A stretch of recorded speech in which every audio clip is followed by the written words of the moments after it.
સાબરકાંઠા ઈડર અંધજન મંડળના વિદ્યાર્થીને લઈને જતી ઇકો ગાડી ઈડરના સાબલવાડ ભવાનગઢ વચ્ચે ઇકો પલટી।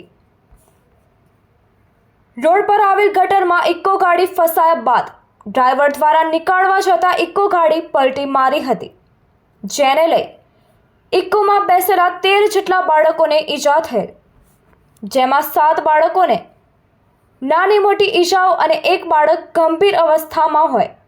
બાળકને ઈડર બાદ હિંમતનગર ખસેડવામાં આવ્યું હતું। મળતી માહિતી મુજબ ઈડરની ખાનગી શાળામાંથી પરત આવતા બાળકોના અકસ્માતના સમાચાર વાયુ વેગે ફેલાઈ જતા મોટી સંખ્યામાં વાલીઓ ઈડર સિવિલ હોસ્પિટલમાં પહોંચ્યા હતા।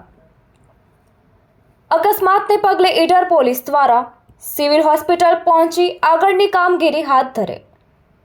એડિટર જાકીર હુસૈન મેમન।